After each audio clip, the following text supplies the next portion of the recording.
여러분 안녕하세요. 송영선입니다. 3월 31일 송영선 TV 시작하겠습니다.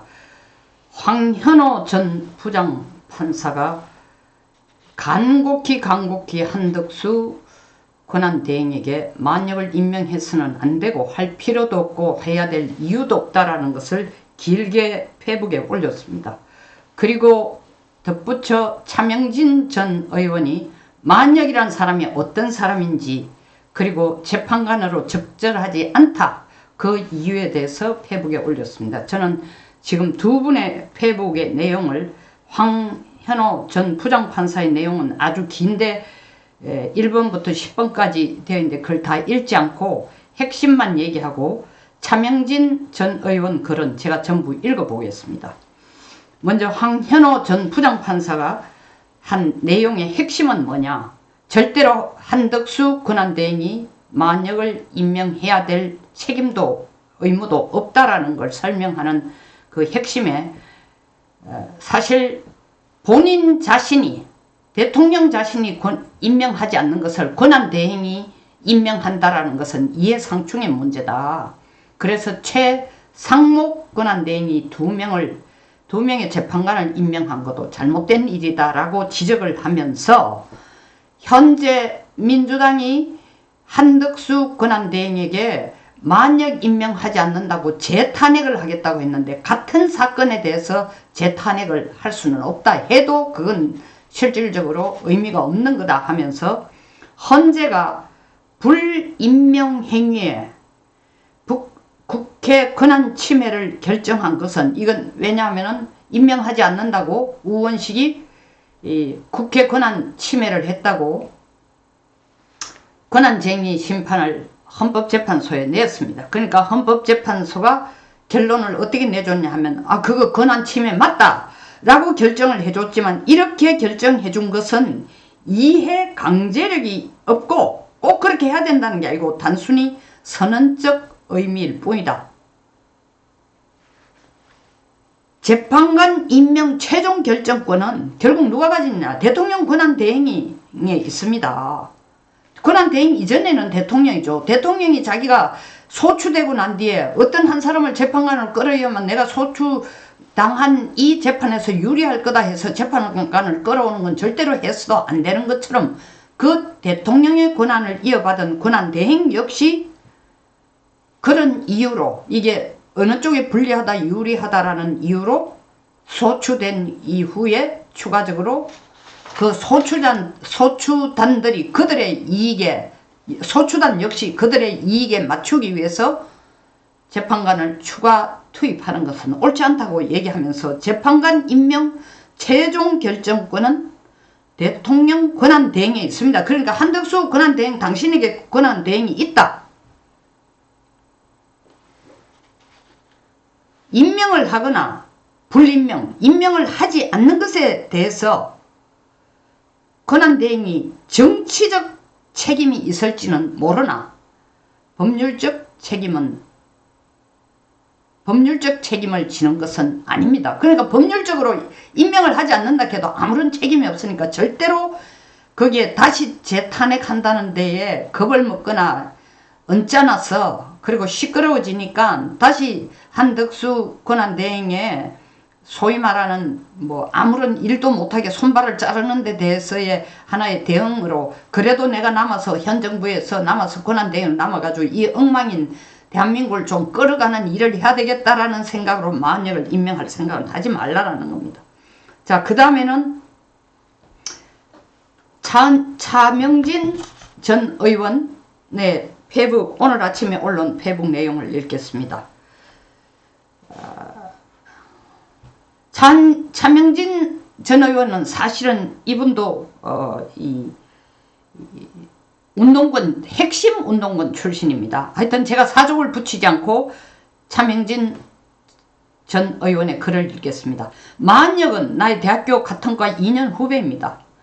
개인 간의 일이어서 머뭇거렸으나 대한민국 명운이 달린 문제가 되어버려 공개합니다. 나는 학교 다닐 때 그 친구라는 건 만역입니다. 특별한 교분은 없었습니다. 다만 같은 운동권이었고 인간적으로 훈훈하고 설득력 있게 말을 잘하는 친구라는 인상이 있습니다. 사회에서 노동운동을 할 때 나는 서울 구로공단에서 김문수 씨가 우두머리인 선호련이라는 조직의 일원으로 일을 했고, 그 친구는 인천에서 노회찬 씨가 우두머리인 인민노련이라는 조직에서 일을 했습니다. 당시 선호련이 선발주자였는데 뒤늦게 출범한 인민노련은, 그러니까 선호련이라는 것은 김문수 지사가 끌고 가는 거고 인민노련이라는 건 노회찬이 끌고 가는 겁니다. 노회찬 죽었죠. 출범한 인민노련은 서노련을 뛰어넘는다는 의욕 때문이었는지 강령에서 사회주의를 공공연한 목표로 내걸었습니다. 만약이 인민노련에 속해 있다는 풍문은 들었으나 직접 만나지는 못했습니다. 한참 세월이 지나서 내가 한나라당의 국회의원일 때 어느 날 만약의 전화를 받았습니다. 갈로 열고 오래전 기억이라서 사실관계가 어긋나 자꾸 고쳐 쓰는 것 양해 바랍니다. 갈로 닫고. 이념 편향적 판결로 무리를 빚고 있었던 마판사가 그로 인해 자신의 재임용 문제가 불안하자 나에게 도움을 청했습니다. 만약은 형이라는 건 여기 차명진 전 의원입니다. 형이 정권 실세니 국회의원을 하고 있었으니 힘 좀 써주세요 라고 부탁했습니다. 내가 만약에 두 가지 주문을 했습니다. 너네 조직이 과거 경찰에 근거됐을 때 조직을 살리기 위해 전혀 관계가 없는 내 이름을 불어서 내가 국가보안법 굴레를 씌운 걸, 나에게 국가보안법 굴레를 씌운 것을 사과해라. 그게 첫 번째 주문이고, 두 번째 주문이 네가 사회주의자가 아님을 공개적으로 천명하라. 그러니까 소위 말하는 커밍아웃을 하라는 겁니다. 그러면 내가 힘 좀 써주겠다. 왜냐하면 이 차명진 의원이 국회의원 됐을 때는 이미 김문수 전 의원과 같이 전 노동부 장관과 같이 완전히 커밍아웃 한 상태였죠. 그러니까 더 이상 사회주의자가 아닙니다. 그러니까 나처럼 사회주의자가 아님을 공개적으로 천명하라. 만약에 전화는 그게 끝이었습니다. 나 역시 어떤 힘도 쓰지 않았습니다. 근데 그 친구는 재임용에 성공했습니다. 나보다 센 사람이 많았나 봅니다. 나는 아직도 만약에 인격적으로 훌륭한 사람이라고 생각합니다. 뭐 제 사족을 붙인다면 전 잘 모르지만 동의하지 않습니다. 그러나 그는 사회주의 이념을 절대 포기하지 않았습니다. 그의 행동 거지에는 혁명을 위해 수단 방법을 가리지 않는 혁명가 특유의 작품이 고스란히 남아있습니다. 반국가 세력이 왜 저렇게 만약 인명에 목을 거는 걸까요? 왜 저렇게 거는지 한번 들어봅시다. 그는 문형배 같은 친구처럼 그냥 좌파 편이 아닙니다. 보통 법관처럼 온실 속에서 세상을 재단하던 사람이 아닙니다. 우리가 흔히 보는 여의도 586, 그 뭐 운동권이라고 해서 뭐 어깨에 진짜 칩스 온 더 숄더에 뭐 어깨에 힘주고 다니는 그냥 약간 정치 낭인 비슷하거나 정치에 줄 서 있는 사람들하고는 성격이 다르다는 거죠. 목숨 걸고 맨손으로 혁명을 하려던 사람입니다. 헌법재판소를 확실히 적화하는 공작을 할 수 있는 1급 요원입니다. 다시 읽겠습니다. 목숨 걸고 맨손으로 혁명을 하려던 사람입니다. 헌법재판소를 확실히 적화하는 공작을 할 수 있는 1급 요원입니다.